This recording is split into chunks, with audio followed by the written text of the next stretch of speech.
Hello students, कैसे हो आप सब। आज मैं फिर से लाई हूँ आपके लिए इम्पोर्टेंट क्वेश्चंस जो आपके एग्ज़ाम की दृष्टि से बहुत इम्पोर्टेंट हैं और आपके आगामी एग्ज़ाम में आने वाले हैं। जो भी यूके ट्रिपल एससी की तैयारी कर रहा है या यूके पीएससी की तैयारी कर रहा है उसके लिए यह इम्पोर्टेंट क्वेश्चंस की जो सीरीज़ है बहुत महत्वपूर्ण है।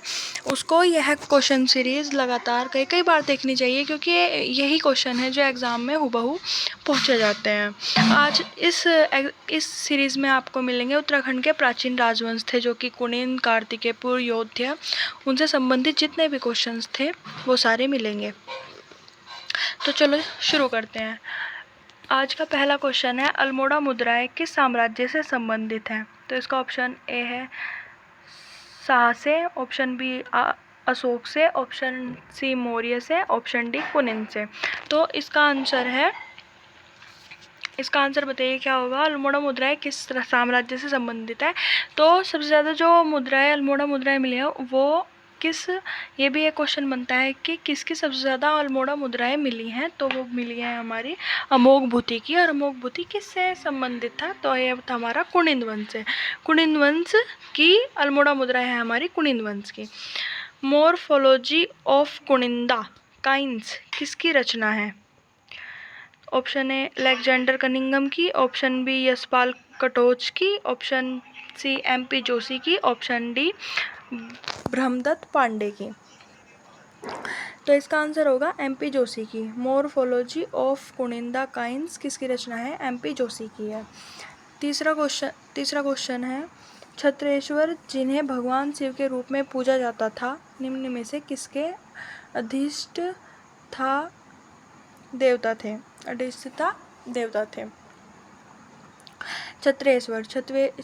छत्रेश्वर हमारे थे कुनिंदों के देवता।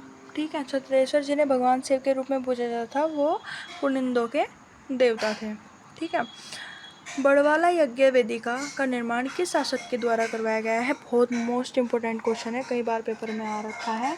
और ये देखिए समूह ज्ञ लिखा हुआ है क्योंकि ये बहुत से जितने भी ग्रुप सी की ज़्यादातर परीक्षाएं हैं ज़्यादातर सब में ही पूछा गया है। बड़वाला यज्ञ वेदिका किसकी थी। तो यह थी हमारी सीलवर्मन के द्वारा बड़वाला यज्ञ वेदिका बनाई गई थी। उत्तराखंड के प्रसिद्ध ऐतिहासिक स्थल गोविशाण की पहचान की गई है। तो इसका आंसर क्या होगा। जो उत्तराखंड के प्रसिद्ध ऐतिहासिक स्थल है गोविशाण, उसकी पहचान किससे की गई है। तो उसकी पहचान काशीपुर से की गई है। और ये क्वेश्चन ये भी बनता है कि गोविशाण का प्राचीन नाम क्या था। नहीं, काशीपुर का प्राचीन नाम क्या था। तो वो आंसर हमारा होगा गोविशाण। ऐसे भी हमारा क्वेश्चन बनता है। ठीक है, महाराजा धीराज परम भट्टाकर किस शासकों की उपाधि थी। देखिए मोस्ट इम्पोर्टेंट क्वेश्चन है और ज़्यादातर क्वेश्चन ये पूछा जाता है। और क्वेश्चन ऐसे नहीं, किसी भी आपको पौरव वंश के किसी भी राजा का नाम दे देगा और बोल देगा कि यह उपाधि किसकी है। अलग अलग वंश के राजाओं का नाम दे देगा, जैसे चंद वंश के, योध्या वंश के, पौरव वंश के। तो परम भट्टाकर महाराजा धीराज परम भट्टाकर जो उपाधि थी वो थी हमारी पौरव वंश की। पौरव वंश के राजाओं की हमारे शासकों की उपाधि रही है महाराजा धीराज परम भट्टाकर। ठीक है, फिर उसके बाद अगला क्वेश्चन है, आदिगुरु शंकराचार्य का उत्तराखंड आगमन किसके काल में हुआ था। तो हमारा आदिगुरु शंकराचार्य इष्टगण देव के काल में आए थे। आपको याद रखना है। ठीक है, और आदिगुरु शंकराचार्य का जो पूरा थ्योरी पार्ट है वो पढ़ लेना क्योंकि आदिगुरु शंकराचार्य बहुत इंपॉर्टेंट रहे हैं प्राचीन इतिहास में। उसके बाद उत्तराखंड में प्राचीन ऐतिहासिक स्थान जो कत्यूरी राजाओं का मुख्य स्थान भी रहा है। कत्यूरी राजाओं का मुख्य स्थान बागेश्वर रहा है। बागेश्वर उनका मुख्य और प्रिय स्थान रहा है। फिर कार्तिकेयपुर शासकों की प्रारंभिक राजधानी क्या थी।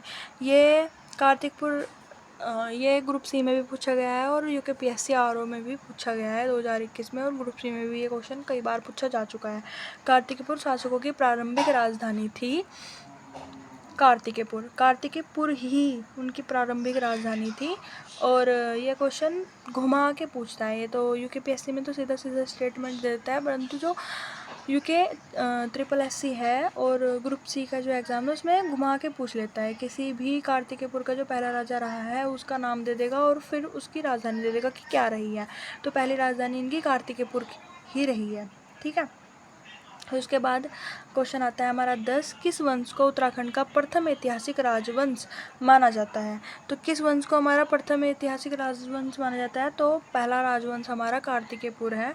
कार्तिकपुर के बहुत सारे परिवार रहे हैं, पहला परिवार, दूसरा परिवार, ऐसा करके। तो पर प्रथम ऐतिहासिक राजवंश वही है, ठीक है। फिर उसके बाद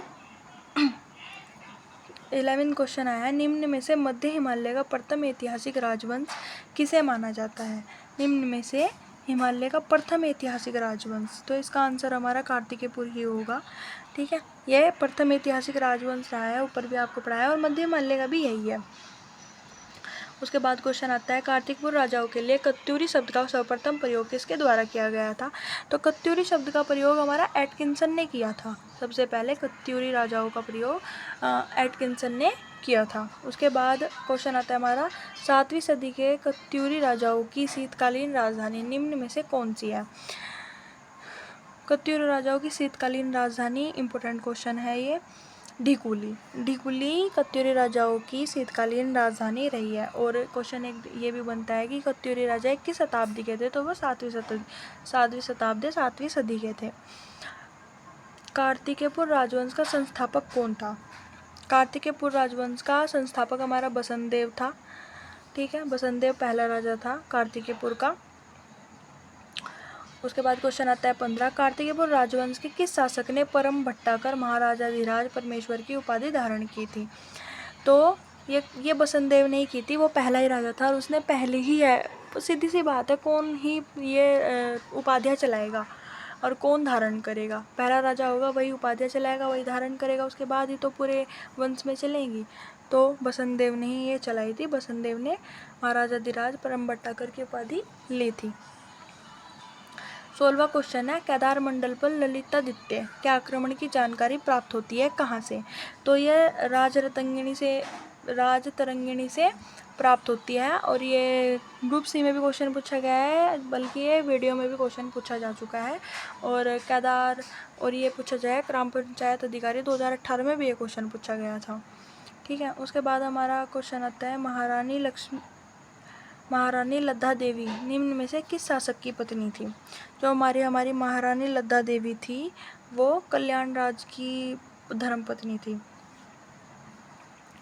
उत्तराखंड में वास्तुकला एवं मूर्तिकला के क्षेत्र में किस शासक को स्वर्ण युग के रूप में माना जाता है।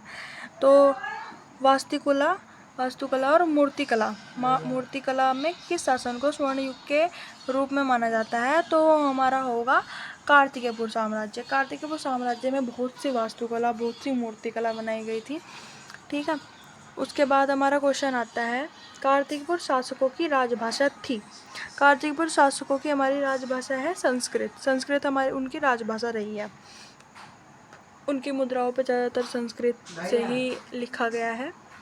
और फिर उसके बाद आता है हमारा क्वेश्चन 20, ललित सूर्यदेव के पांडुकेश्वर ताम्रपत्र में कत्यूरी काल के समाज को क्या कहा गया है।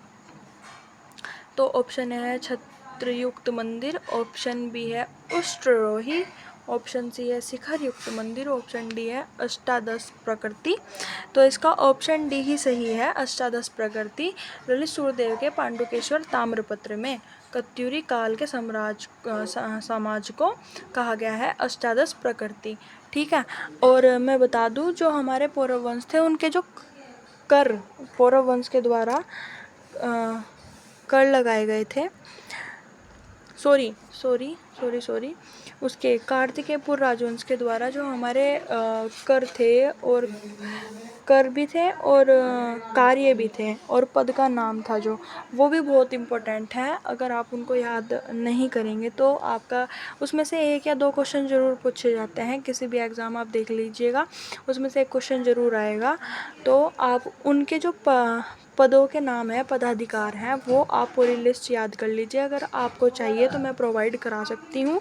मैं पूरे पदाधिकार की एक लिस्ट बना के ले आऊँगी और उसको पढ़ा दूँगी, जिससे आपका अच्छा से रिवीजन हो जाएगा। अगर आपको चाहिए तो बताना कमेंट्स में। बाकी आपको वीडियो कैसी लगी ये बताना, और अपनी तैयारी करते रहें। होप आपका इस बार पेपर ज़रूर निकलेगा। मेरी शुभकामनाएं आपके साथ हैं। Thank you.